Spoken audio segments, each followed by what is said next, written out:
Só antes da gente começar a discussão, efetivamente, queria conhecer um pouquinho do perfil de vocês aí na plateia, principalmente quem é, enfim, empresário com uma visão de potencialmente fazer uma operação independente de onde vai ser. Então, quem aqui é o único dono da companhia? É um sócio sozinho. Boa, Quem aqui tem sócios, mas vai num volume pequeno, vamos falar até 5 sócios. Legal. Quem aqui tem companhia com mais de 5 sócios, uma sociedade um pouco mais pulverizada? Legal, boa, muito bom. Eu acho que vai ser interessante a gente abordar as diferentes, nesse processo, né, os diferentes impactos que você pode ter dependendo do grupo societário que você tem. Todos eles, obviamente, se enquadram para você conseguir fazer uma operação, mas é interessante a gente conhecer um pouco do perfil. Então, nessa linha, a gente está aqui hoje com o Rafael, sócio do Machado Meyer, super parceiro nosso aí nas operações. Carregamos o Bruno junto aqui para contribuir no processo. Bastante, a gente trabalha muito próximo já, desculpa, Rodrigo, mas e tem muita enfim, sinergia no que a gente faz, né? Então, tudo que o Bruno comentou de material, invariavelmente, se a gente produz, o Bruno vai revisar. O Bruno está falando uma figura do consultor de listagem, né? E vice-versa também, porque essa é uma construção que envolve muito a questão de IB, de Investment Banking, mas também a questão jurídica pela própria natureza da operação. Perfeito. Para a gente começar, então, aproveitando o gancho, o Rafa comenta um pouco sobre, né, o processo, a atuação do assessor jurídico. Eu sei que ali um pouco antes o Bruno e o Caio chegaram a falar de forma mais ampla, mas dá um pouco mais de concretude aqui para tudo. Lógico, eu vou só pegar o gancho da última fala do Bruno, que eu acho que foi bastante importante, da questão de um fundo, né? Eu acho que, Bruno, a questão de uma operação privada ela é muito relevante por conta também da diligência que se faz, né? É muito diferente a diligência, e até vai ser desculpa aqui da nossa conversa, antecipando uma pergunta, porque a diligência que o fundo faz numa transação privada de M&A é muito diferente de uma diligência que a gente faz no processo de oferta. A diligência do fundo ela é muito investigativa, ela vai a fundo, ela vai analisar todas as contingências materializadas, não materializadas, ela vai analisar todos os processos. É um escrutínio grande, né? E também tem as questões comerciais envolvidas, né? Que eu acho que falar sobre indenização no contrato, eu acho que tem tudo, questões de governança corporativa, eleição de membro do conselho, eu acho que tem esses fatores também que, não sei se você quer comentar um pouquinho também. Eu acho que assim, dentro do nosso universo, o que eu elencaria como principal preferred return, liquidation preference, right of first offer, pega os direitos de liquidez que num contexto normal de before a gente não tem, né? A gente não negocia isso está dado, inclusive é uma regra da racional. E o racional é que justamente o fundo ele precisa dessa liquidez para ele ter um prazo de investimento que é de um horizonte de 3 a 5 anos. Então, esses instrumentos asseguram que o passivo dele via cota, que custa 30% ao ano, que é a taxa que ele promete remunerar para o investidor, vai remunerar esses 30% independentemente do investimento que ele fizer. Então, a estrutura como um todo é muito diferente. O escrutínio também, em termos de diligência, também é muito diferente. Apesar de que, eventualmente, no caso de um âncora específico, você pode ter certas condições de governança mínimas que ele vai requisitar. Por exemplo, um assento observador no conselho, mesmo ele podendo ser minoritário. Direitos de liquidez, ele pode solicitar. Ele pode solicitar, por exemplo, um direito de preferência caso exista uma outra oferta. Então, tem certas condições que mesmo o âncora pode pedir. A grande diferença é que o arcabouço da Before limita certas discussões que o âncora pode ter por conta dos demais minoritários. Então, isso é um ponto importante, porque existe essa delimitação que inviabiliza que certos âncoras ou certos fundos com determinadas condições mínimas para participar de uma oferta participem. Mas a gente entende que, sendo um horizonte de longo prazo, que é muito mais aderente a certo tipo de investidores, por exemplo, ao family office ou até investidores pessoa física, você tem uma aderência muito maior e você tem um veículo muito mais atrativo. Mas existem certas limitações, sim, e existe essa discussão também. No caso, a gente está fazendo o que seria uma sellers due diligence, antes de acessar a via de regra o investidor. Então, nós fazemos uma diligência, eventualmente o investidor, o âncora, vai pedir uma diligência adicional, inclusive no processo. Isso pode acontecer também. A figura do consultor de listagem, que entra um pouco do processo, né, ela é de gatekeeper, né, se assemelha à figura de um coordenador num processo da resolução 60, ou seja, ele tem a obrigação de divulgar ao mercado informações que sejam verdadeiras, sejam precisas. Então, como ele faz isso? Né? Ele faz isso contratando um assessor legal para que no fim desse processo ele emita uma opinião legal que vai atestar que as informações que foram divulgadas são verdadeiras. Né? Obviamente, eu me refiro aqui às informações que são jurídicas. Né? Então, esse é um ponto relevante para vocês que estão, enfim, pensando em estruturar uma oferta pública aqui na Before ou acessar, fazer uma operação privada, que é o processo de diligência legal, que é muito diferente, eu acho, na nossa oferta. Nossa oferta é uma diligência confirmatória. Qual é o nosso papel aqui? O nosso papel é analisar as informações disponibilizadas pela companhia e assegurar que tudo que é relevante vai ser divulgado no formato de listagem. Processo um pouco, né? O Brunão falou aqui já na questão da documentação, mas a diligência é um dos principais pontos aqui do nosso processo. Ela deve iniciar no D0, né? Eu acho que enfim, uma questão bastante relevante, até por questões de organização da companhia, porque, enfim, nem todas as companhias, emissores, têm tudo catalogado, tudo já, enfim, documentado, né? Salvo em computador, porque tudo isso vai ter que ser disponibilizado para o assessor legal fazer a análise. Eu acho que esse é um ponto relevante.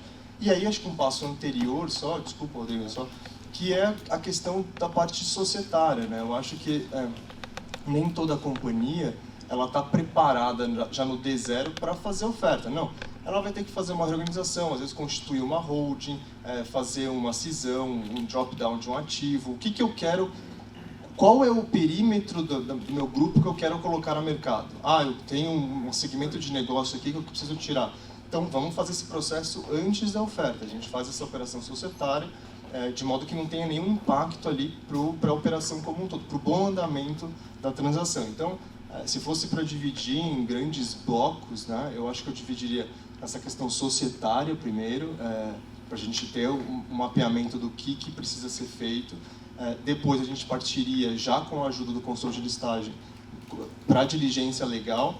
E, em paralelo com a diligência legal, a gente vai construindo, elaborando a documentação, que tem os documentos de disclosure, o Bruno já falou aqui, pitch deck, tem o valuation, tem essa parte mais de investment banking e tem a parte jurídica também, né? Que aí eu diria que são os contratos, que são vários contratos que são assinados aqui no contexto da oferta, contratos entre o emissor e a Before, contratos do emissor com o consultor de listagem. A gente vai ter também outras figuras, né, na distribuição, eventualmente, como corretoras que vão auxiliar o processo aqui. Então, eu acho que são essas grandes fases aqui que a gente tem no processo de oferta. Tá? Até complementando, Rodrigo, eu acho que um ponto importante aqui, que eu tinha esquecido de falar, é a questão da reorganização societária, porque, via de regra, é necessário uma reorganização societária. Assim, praticamente todos os casos. Um dos casos é a empresa limitada vai precisar se transformar em SA.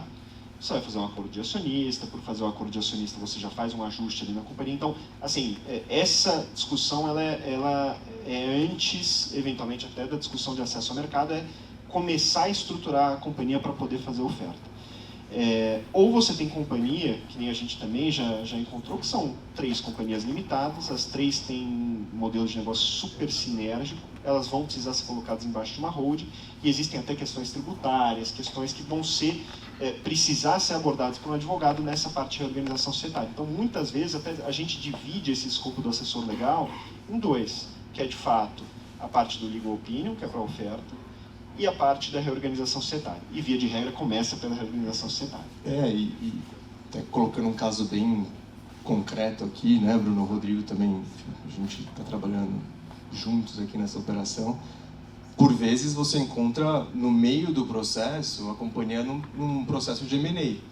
E aí bagunça um pouco no sentido de que a gente vai ter que, de novo, voltar, dar um passo atrás para fazer uma diligência também nessa companhia que ele está adquirindo, porque no fim do dia, se tiver algum risco relevante lá, eu como assessor, eu vou ter que divulgar isso, fazer alguma referência no formato de listagem.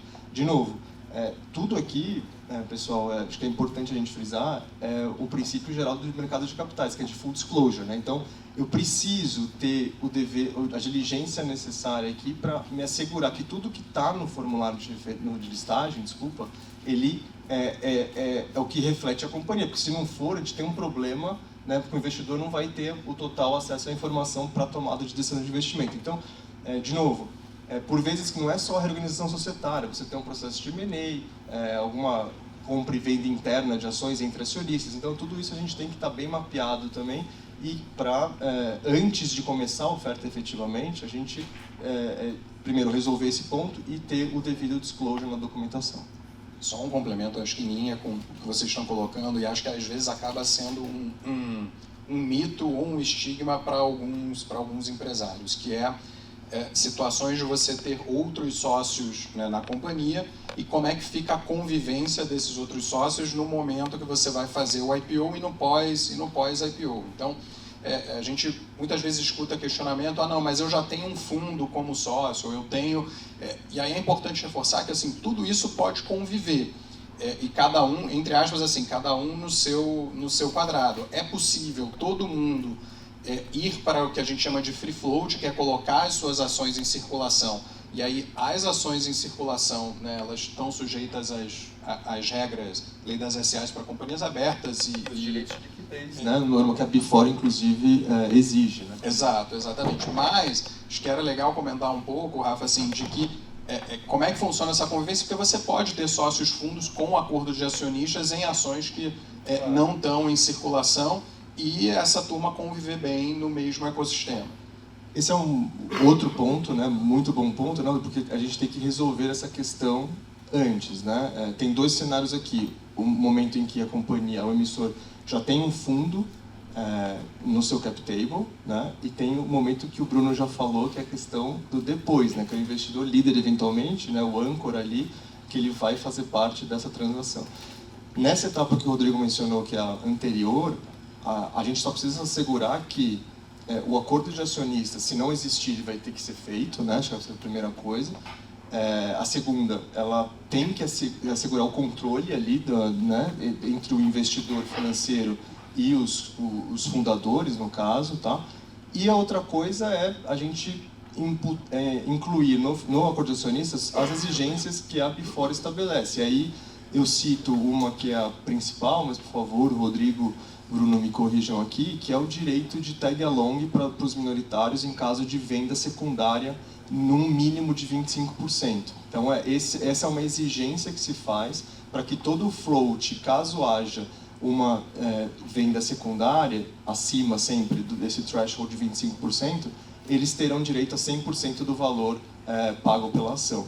Então, assim, é uma etapa também preliminar, desculpa, é uma etapa também preliminar muito importante, porque no fim do dia envolve a negociação de um acordo de acionistas. E aí volta aquele ponto que a gente comentou aqui, questões de governança, indicação de membros do conselho, de outros membros da administração, como eventualmente um CFO, quais direitos à informação esse fundo vai ter, direitos de liquidez, né? Tag, drag, right of first offer. Então tudo isso, e isso demanda tempo, né, pessoal? Não é a discussão de um acordo de acionistas não é de uma semana, 2 semanas. A gente precisa se preparar para essa discussão, tá? Esse é um ótimo ponto e que a gente, na prática, a gente vê bastante acontecer. Perfeito. Teve uma pergunta aqui que a gente recebeu sobre a diferença da due diligence quando você tem um fundo, que normalmente o fundo pós-term sheet custeia a due diligence. Eu acho que, Rafa, você fez um comentário ali importante, só para reforçar, para ficar claro, né? Acho que se vem um fundo aqui, né, você tem a diligência dentro do processo Before de abertura de capital, que vocês vão cumprir como você explicou. Agora, um investidor institucional, potencial âncora, que queira uma diligência adicional, imagino eu que possa ser comum que siga o processo tradicional dele contratar essa diligência adicional, certo? Com certeza, eu acho que o Bruno vai poder falar muito melhor do que eu, né? Porque nesses casos todo o investment bank ele está muito próximo, né, dessa questão da captação dos fundos. Mas a diligência aqui, eu acredito que ele se aproveita muito do que a gente fez, mesmo porque não pode haver assimetria de informação, né? Quer dizer, eu que estou fazendo a diligência da companhia, eu não posso ter menos informação que eu vou divulgar ao mercado via os materiais da oferta do que o fundo que vai fazer diligência. Então, o perímetro da diligência, né, a documentação a ser analisada, ela é fundamentalmente igual, tá? E aí a gente se utiliza dos mesmos artifícios, né? Ele pode se aproveitar da nossa diligência, o que me parece ser, em termos de sinergia, a melhor opção, mas ele pode também, eventualmente, aí, contratar um outro assessor para entender melhor alguma contingência específica, as contingências não materializadas, né, que a gente, num processo normal de oferta, a gente acaba não olhando, ele pode fazer isso também, tá? Eu acho que o paralelo principal aqui é como se em um processo privado você fizesse, e existe esse termo, é uma sellers due diligence. Então você faz uma diligência antes, eventualmente para facilitar o processo, para dar mais celeridade. Então quando chega no fundo para ele de fato fazer uma outra diligência, você tem grande parte do processo já avançado. Então vão existir os dois cenários. Vai existir o cenário de que o fundo ou family office ele não exige uma diligência, ele talvez contrate um advogado para fazer uma verificação do trabalho das sellers due diligence, e existe o cenário também de que o fundo vai contratar um advogado para fazer uma diligência própria e vai ter uma interlocução grande com um trabalho que já foi feito. Então, mas sem sombra de dúvida, o fato de ter uma sellers due diligence vai facilitar muito e vai dar muito mais celeridade a todo esse processo do que uma diligência de fundo se ele começasse do zero. E aí, só gostaria de enfatizar aqui, né, reiterar que o nosso processo de diligência de uma oferta, de novo, ele é confirmatório, né? A gente olha a informação, entende da companhia se é relevante, perdão, e a gente vai divulgar isso nos documentos da oferta.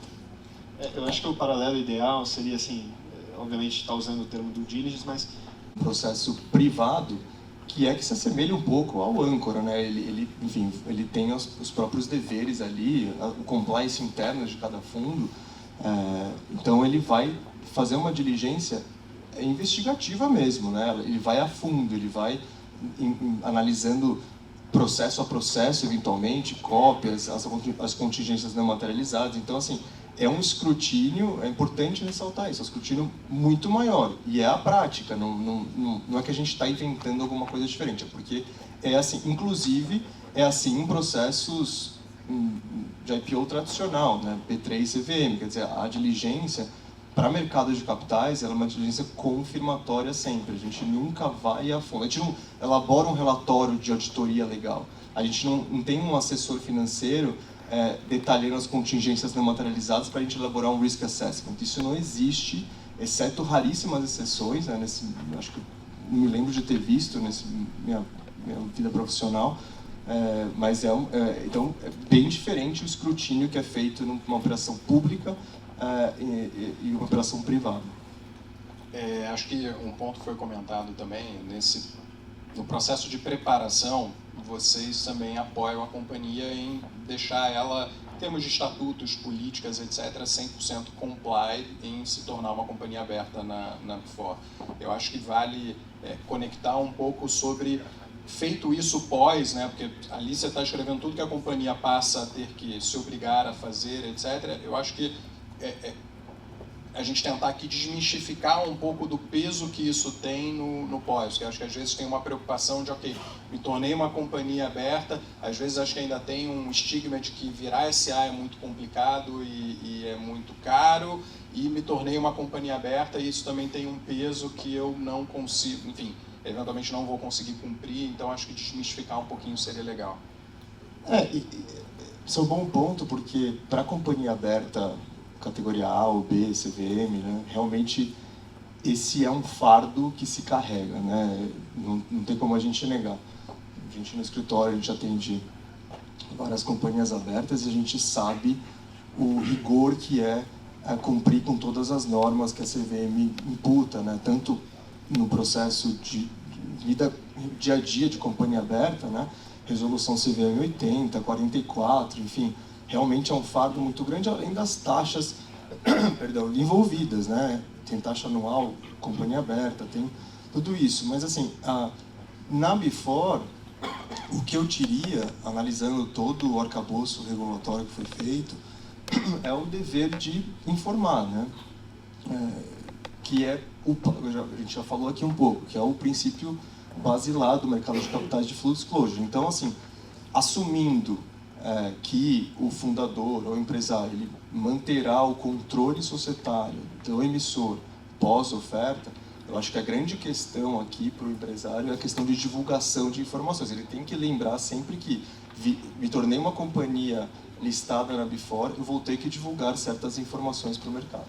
Acho que Perfeito. Mas esse ponto final que você colocou, assim, mantendo-se controlador, eu acho que isso, numa visão de empresário, eu acho que é o que dá o conforto para todos vocês de que, no final do dia, vocês continuam sendo responsáveis e com capacidade no bom sentido, tá, de ter a caneta na mão para continuar decidindo sobre o rumo da companhia, com a obrigação, como você colocou, né, Rafa, de estar divulgando o que está sendo feito, mas sem perder o poder de continuar. O controle pressupõe isso, né? Exatamente. Você tem a capacidade de dirigir as atividades da companhia sem precisar ter que contar com outros acionistas, outros investidores. Mas, enfim, lembrando sempre, vocês vão ter sócios minoritários que poderão, eventualmente, a depender do float, né, se associar para ter uma posição no conselho. A gente já falou aqui do direito de tag along dos 25%, né? Então, assim,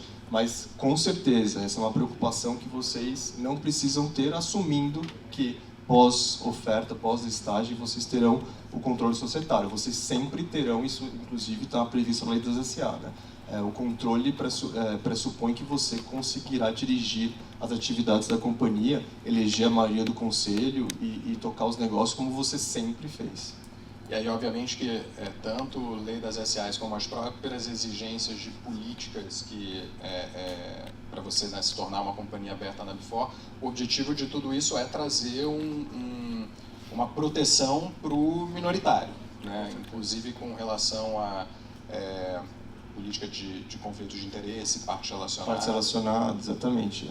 São as grandes, entrando um pouco também na questão da governança, né, das questões de governança envolvidas, há uma exigência de construção de uma política de governança que a Before prevê, né? E aí, o que tem dentro dessa política de governança? Você vai ter a política de divulgação de ato e fato relevante, que a gente já falou aqui, né? Que é, acho que talvez um dos principais pontos que o fundador, que o controlador vai ter que se preocupar no momento pós-listagem, pós-oferta.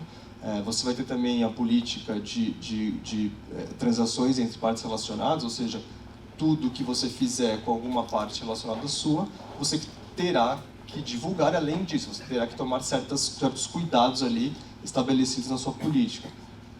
Política de negociação de valores imobiliários, então você vai ter que se atentar que em determinados momentos você não vai poder comprar nem vender valores imobiliários de emissão da companhia também, e a própria política de conflito de interesses, né? Então, assim, nada mais é do que artifícios para que você tenha uma governança mais robusta na companhia, visando sempre aí a proteção daquele investidor que acreditou na companhia e injetou capital.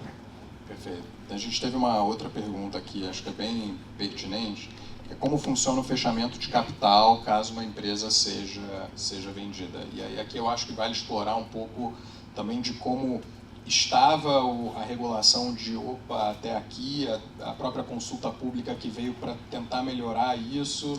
Esse é um bom ponto, porque enfim, a gente está nesse momento em fase de consulta pública da regra de ofertas públicas de aquisição na CVM, né? E só lembrando que a Before ela importou da regra da CVM essa noção de OPA, né? Principalmente a questão da OPA de cancelamento de registro de companhias, né?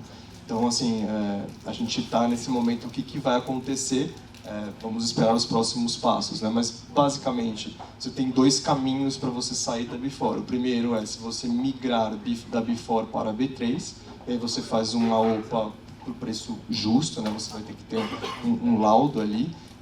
Ou outro, o próprio controlador, ele simplesmente lança uma OPA e aí vai seguir de novo as próprias regras da CVM, que vai ter que ter um laudo de avaliação contratado, né, a preço justo também. Eu acho que é um pouco desses mecanismos que são adotados. E aí, lembrando, precisamos ver quais são as regras, o que vai ser feito da própria regra da OPA, né? Eu acho que aqui, talvez para trazer para vocês, a CVM tem ciência de que a regra vigente, ela talvez seja mais complexa do que deveria, e aí por isso abriu a consulta pública com o objetivo de, enfim, buscar melhorar esse procedimento de fechamento de capital. Acho que vale ressaltar também que no caso de venda, sempre tem a possibilidade da venda de controle sem necessariamente um fechamento de Com certeza. capital. O controlador pode vender o controle, só lembrando que existe, né, sempre a regra do tag along, 25%, então se o controle resultar nessa... que intuitivamente vai acabar acontecendo, né? Mas ele pode fazer isso com certeza, né? Ele pode vender participação relevante da companhia sem que seja uma OPA. Perfeito.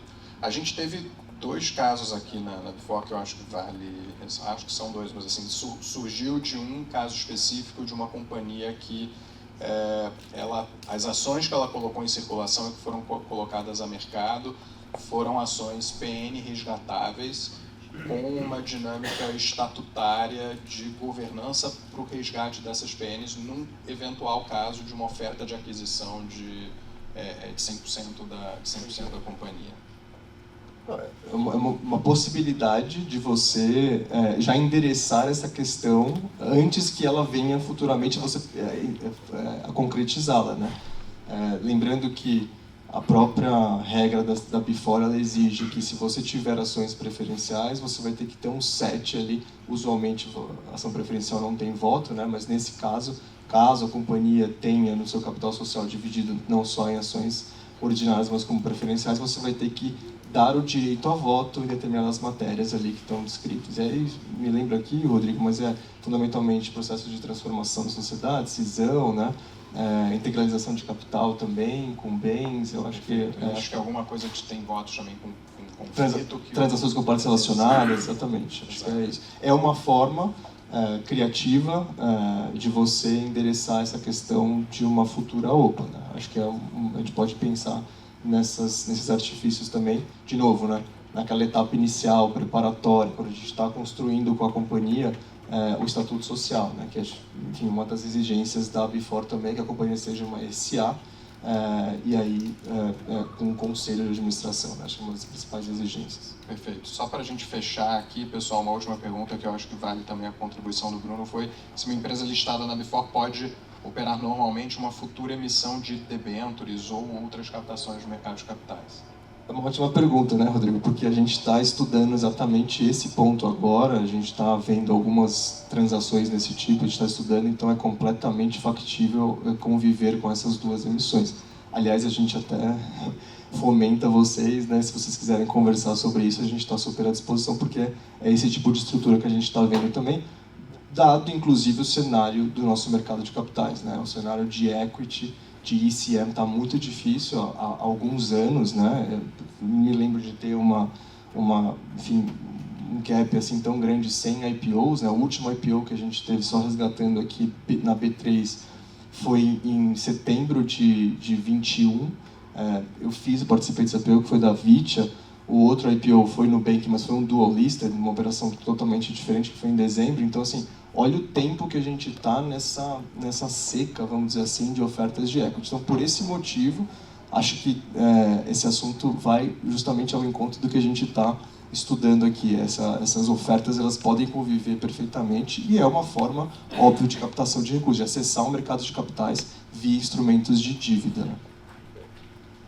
Acho que a minha contribuição aqui é muito similar. Assim, a gente tem a percepção de que É inclusive vantajoso você pensar num arcabouço no qual você tem uma dispensa de registro para pensar em uma oferta de dívida, utilizar o mesmo arcabouço de Before, porque as vantagens, de certa forma, também são muito similares.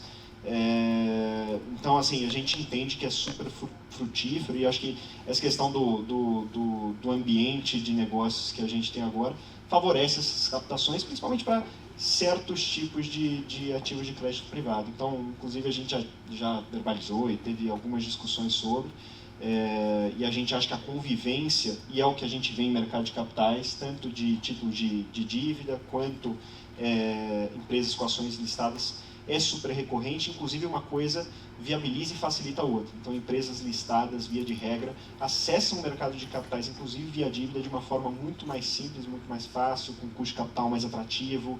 São histórias que o investidor de equity já conhece, que também facilitam na discussão de ofertas de títulos de dívida. Então, são temas muito sinérgicos, e a gente entende que aqui também deveriam ser e devem ser muito sinérgicos. E tem um apelo para o investidor também, que em alguns casos são títulos incentivados, né? Então isso acaba tendo uma atratividade muito interessante, principalmente, de novo, nesse cenário em que a Bolsa não está um investimento bom e as pessoas estão buscando cada vez mais títulos de renda fixa, né? Então a gente tem essa questão mais comercial, vamos dizer, envolvida. Perfeito. E aí eu acho que, assim, no final do dia, pra gente, Before, o nosso propósito, até a Patrícia comentou isso no início, né, é viabilizar o acesso ao mercado de capitais. Seja equity, como a gente começou, seja dívida, até porque para a companhia é importante ela ir equilibrando a estrutura de capital da companhia ao longo do tempo. Então, acessar a dívida, né, emitir uma debênture, enfim, é eficiente, óbvio, tem que olhar o caso a caso da companhia, nível de endividamento possível, etc., mas é numa visão de trazer uma eficiência de estrutura de capital para a companhia e a gente possibilitar esse acesso. Pessoal, acho que é isso, acho que contribuiu muito bem. Qualquer dúvida adicional também, como o Caio comentou no outro painel, a gente fica à disposição para tirar para vocês. A gente vai ter um break rapidinho agora, aproveitar para interagir e tirar essas dúvidas, e a gente retorna com os próximos painéis. Queria agradecer, Rafa, a sua participação. Eu que agradeço, Rodrigo, o convite, agradeço o Bruno, super parceiro também, e a Before, né, enfim, essa iniciativa de fomentar o mercado. Obrigado. Obrigado, pessoal.